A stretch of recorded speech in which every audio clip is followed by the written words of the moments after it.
Hey guys, welcome back to another low-level learning tutorial. In today's tutorial, we're going to be doing one of my favorite things when learning a new assembly language, which is going to be on the left, we're going to write some C, some very simple C, right? And we're going to do some basic things in C, like set some variables, set some string pointers, do some array assignments, function calls, stuff like that.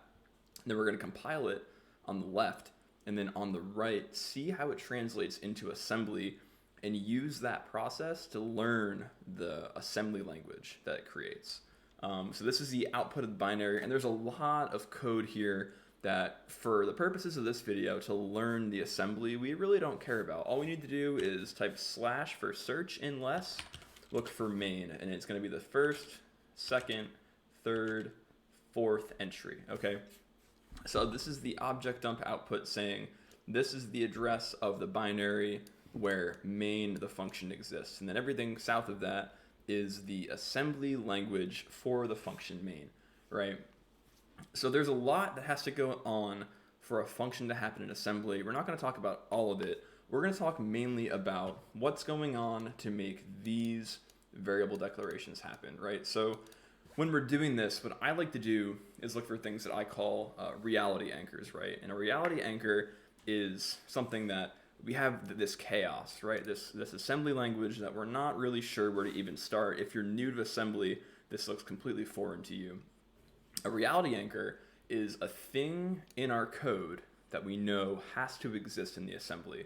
For example, we set the variable x equal to 1337, right? To me, I know that the number 1337 has to occur in my code. It is impossible for it not to. Otherwise, the code wouldn't be doing what I told it to do. We're going to look for 1337 to give us kind of a starting point to figure out where we should start to care about the assembly. And pretty quickly, we see this 1337 pop up, right? This is object dump telling us that hex 539 is decimal 1337. So then we're going to walk through this code and figure out where the thing that we've created goes, right? So, okay, so we look at it and we see, okay, it puts our number 539 into W0. And if you've watched my previous ARC64 tutorial, you remember that W0 is the lower 32-bit half of X0, which is just a working register in ARC64, right? It's just a register where you can do math in. And then it stores W0 at X29 plus 20. And remember, when you see these curly or these hard braces in assembly, that's a memory operation, right? You're saying treat X29 as an address and add 20 to it, and then put W0 at that location. So what that says to me is that X29 is being treated as some kind of stack pointer, right? And you're like, okay, no, the stack pointer is actually a separate variable, and that's true. In ARC64, they have two stack variables, or stack registers. One is called SP, and one is called FP, or the frame pointer, and that's X29. And what's happening here is it's saying treat the 20th index on the stack as the variable X. Okay, so we've figured out now, how does ARC64 do decimal variable integer assignments? Right here. It takes the variable, it puts it in a working register, and then it puts that working register on the stack. Pretty cool, right? So we're kind of starting to figure out how the first line of assembly, or the first line of C rather, translates to assembly. Awesome. So let's move on to our next assignment. So we say that we have this pointer S, and this pointer S points to a string called hello world. Okay? Let's see how this works. So we've already done the storing of 1337. Next we do this little number here, right? So we move 0 into x0, so that means that x0 is 0 at this point. We add this number here, interesting, to x0 and store that in x0. And typically, if you're not used to this, right, when you see 3 operands in assembly, it means perform the operation between these two and store it in the third, right? So we're saying this number plus x0 stored in x0, right? So that means that at this point, because this was set to 0 before, x0 is equal to this value. And then, just like up here with our 1337, we're storing x0 onto the 24th index of the stack. And you may be confused. You may be like, where is hello world, the string, occurring here?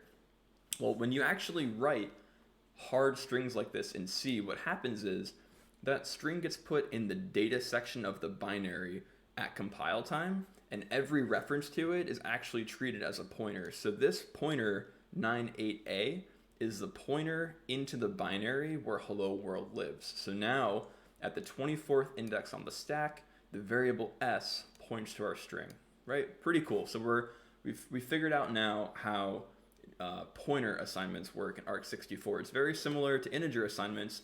It's just instead of the hard integer value, we get the pointer value instead, right? We're working through it. So next, in C, what I've done is I've made a variable called buff. It's a character array of 4 characters, and I set the character array equal to A, B, C, and D. So if we go back to our process, right, we need to figure out how does A, B, C, and D appear in the binary? Well, the way that I would look for A in the binary is by looking for its decimal value, which is 97, right, or hex 61. And you can see pretty quickly here, hex 61 appears, 97 appears, and it's stored onto the stack the exact same way that our 1337 was, right? We move it into a working register, and then we store that working register onto the stack. And now we know that the base of our buffer is at index 32 on the stack. And so we put A at 32, B at 33, C at 34, and D at 35, right? So we just did that entire array assignment in a matter of like 8 instructions, right? That's pretty awesome. So now it's going to get a little more complicated because we're going to do this loop. And what this loop does is really straightforward in C. It's just we have some counter I, set it to 0, and while I is less than 4, printf the hexadecimal value of buff I++, right? And all that's doing is it's printing hex 61, hex 62, hex 63, and hex 64, right? So we need to figure out how does it set up that counter, and how does a function call get set up for this loop to occur in the way that we told it to in C. And we can see pretty quickly that after we do our last assignment of buff, which is D, right, we set up this line here. And so when you are reading assembly, and if a register ever has a a Z in the name, you typically can assume that that is some kind of 0 register that will always contain the value 0. And in arg64, WZR is the working 0 register, which means that it will always contain a 0 value. So we store the working 0 register at x29 at offset 16, okay? And that means that variable I, which we set to be 0, is at location 16 on the stack. So keep that in mind, right? When we're talking about our counter I, we're talking about index 16 on the stack. That's where I lives. Okay, so we set its initial value onto the stack. Then we branch. It's not conditional. There's no conditions here. We always branch. So we branch AC4, which is main plus 80. So let's go to AC4, this line. We'll scroll down a little bit. Okay, so we load register located at x29 plus 16. So what is that? Think about it for a second. That's our variable I. We put I into W0. Compare I to 3. Interesting. And then branch if it's less than or equal to 3 to A9C. Okay, cool. So what we've actually just executed is our while loop here, right? This is the condition that we've set for it to iterate over. So we said while I is less than 4, the assembler did a little bit of optimization for us, and instead of I is less than 4, it says I is less than or equal to 3. It's the same logic, you know, it's just they made it probably a little faster at the machine level. So if it's less than or equal to 3, which in this case at our first iteration it is, we go to A9C, which is here. So then we load I into W0 again, right? So W0 is I, which is still 0 at this point.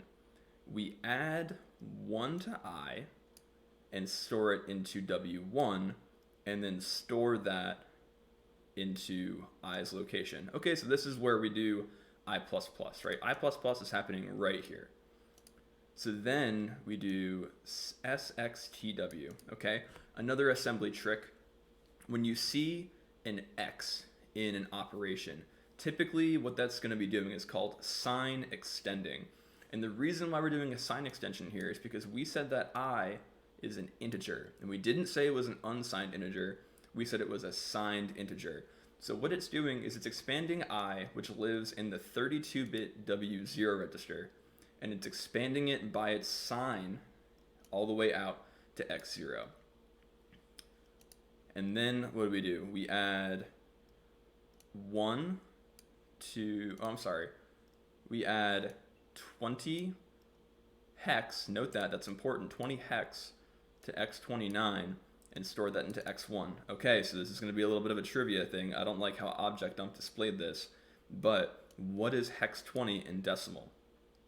Hex 20 in decimal is 32, and where does 32 appear in our code? 32 is the base of buff. Remember that? That's where A lives, right?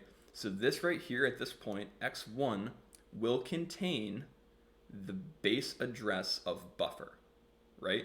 Okay, stay with me here. So X1 is the base address of buffer.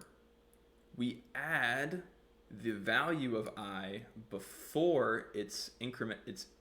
We add the value of I before it gets incremented to X1, so it's buff plus I minus 1 at this point into W0, move W0 into W1. So at this point, W1 is going to contain whatever character we're on, right?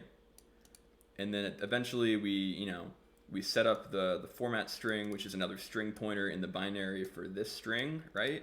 And we put the character into W1, and then we call printf.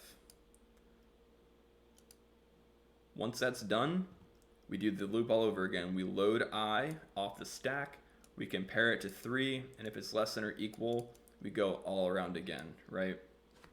It's kind of cool how you can take what you know is supposed to happen in C and read it in assembly to figure out how the assembly language works at a very, very low level, right?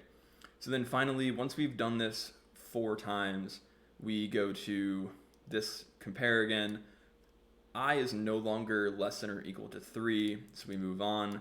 We move 0a, or 0xa rather, into W0 and call putChar, which is happening here in our last line.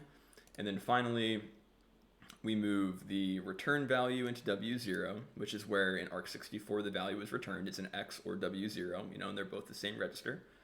And then eventually, this is all some voodoo where we're checking the stack cookie on the stack to make sure it wasn't corrupted, which is protecting from buffer overflows.